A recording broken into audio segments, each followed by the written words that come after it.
What's going on, fam? We live at Hardcut Bully Kennels, man. I'm out with my girl, not my girl, but my boy Debo. Boy Debo here. One of my nice standard bully puppies, man. We stand on a little uneven ground, but he's got real good structure. Feet are going in the right directions. Good muzzle, good head size, good temperament, good drive, and he's got some good color. So this is my boy. He got some unique looking eyes. Look at his eyes. But anyway, I've been getting a few calls. People have wrote me asking me questions about what is, they just bought this pup and want to know what I think about it. Is it a good deal? Is it not a good deal?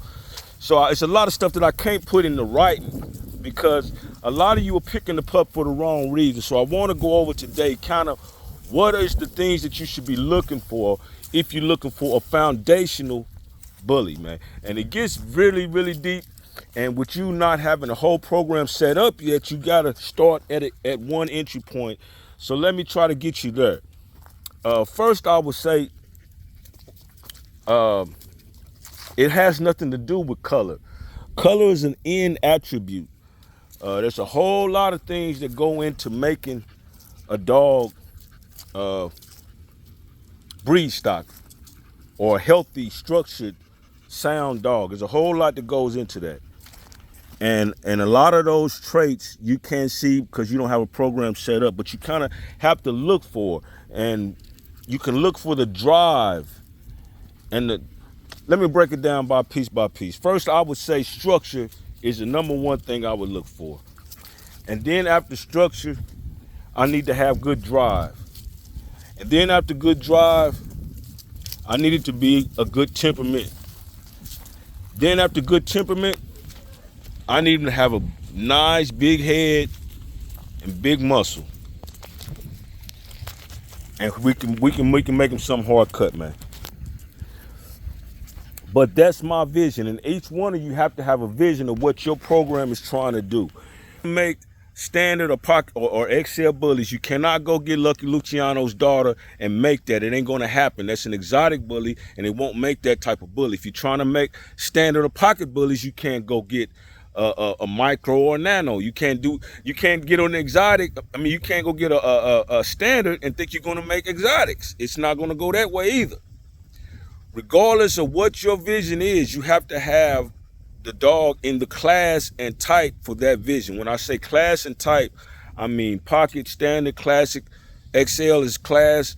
Type, I mean exotic or extreme. You can't go, if you're trying to make extreme bullies, there's no need to go on and get two pockets. You need to go get some extremes. You need to have a big burrow chest. So this got to come from extreme a bully. Now after that, for me, there's a whole lot of things of the bully and the genetics of the bully and the whole makeup. There's a whole lot of traits. I don't remember the exact numbers, over 50 or so different things that make a good dog, make up the dog traits for a healthy dog. There's certain traits that we are keeping and breeding for in our program, and that's what we're doubling up on. That's why I do line breeding. I'm doubling up on certain traits that I like about this dog that made him the healthiest bully on the planet. My dog, Bo Jackson. He's jumping over 5-6 foot fences. That's what I wanted to build on. So it's certain attributes that came out of him that are in the puppies that I'm looking for, and I can see it at an early age. I can see it at 7 to 8 weeks. I can see it earlier than that. But at 8 weeks, you can definitely see that drive. One of the things that I'll do is I'll take just like that leash that he's got on. Come on out of there. That leash that he's got on, or I'll take one of those little keychain bandit, little things that hang off your keychain, little strings, where you can hang your keys on your neck. Forget what it's called. Lariat. I'll just take one of those, and when I'm with the puppies, I'll drag that through the puppies and see who wants it more. Some of them ain't gonna pay no attention to that. Some of them is gonna be turned on by that little string. So I'm looking at the drive because I don't know this litter. I don't know the people or nothing. I'm already looking at the drive. And a lot of times the pup is going to jump out to me when I get there because he got that type of drive. He's a show type of dog. The show dog really, to me, is going to jump out at you at the litter.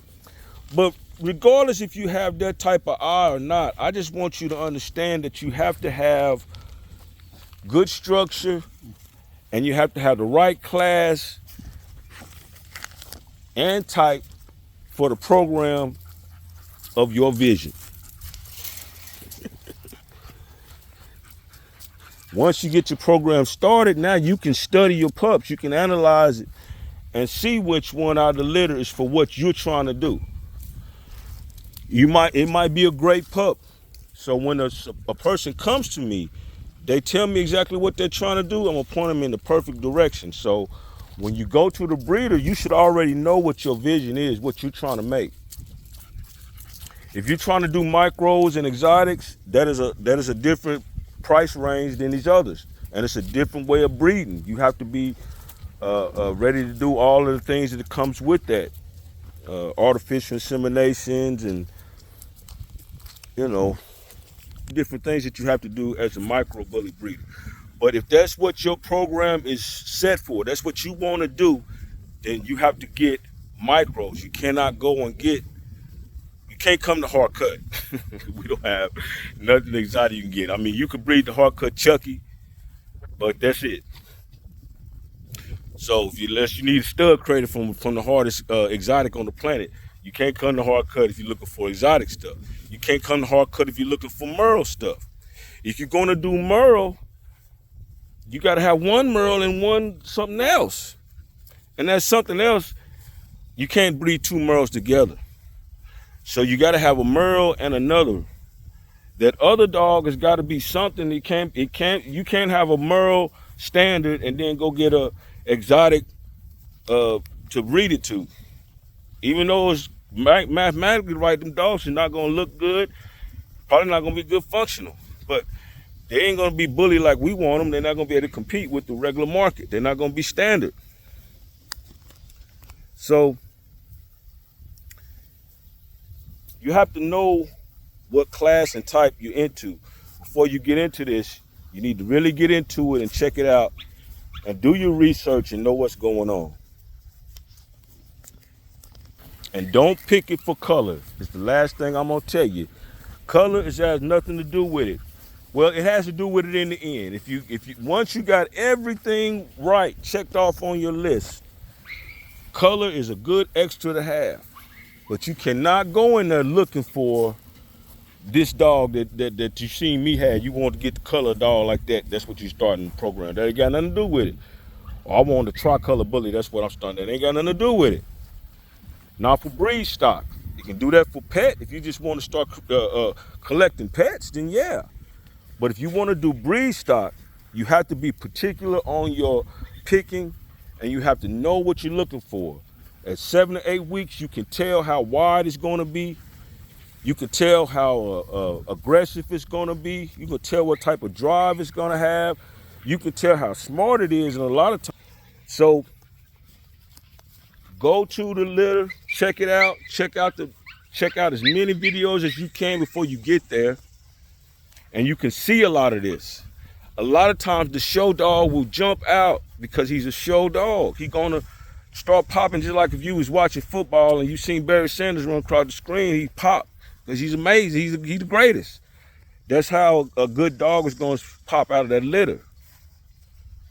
But just going over there to find the cheapest dog that you can get is not the way that you do free stock, man. It's way more into it. Like I say, there's a lot of traits. So in review, definitely, you gotta have something with a big head. Gotta have something with good structure. If we're doing bullies, you gotta have something with good temperament, something with good drive. Depending on what you're trying to make though. But you gotta have those things to start. And you gotta have, you can't have small heads, you can't have high rear. I would say roach back, that big sway back, none of that stuff. Even if it's just one, I wouldn't start that as a foundation. If you only have one flaw, two flaws is breed stock, but two flaws or less. But even one flaw, if it's high rear, I wouldn't do it. And if it's a small head, it's absolutely out because you can't breed that out. So go do your research, man. Look around, check things out, and when you get through messing around, come on off the bench for the big win and get you something hard cut. So.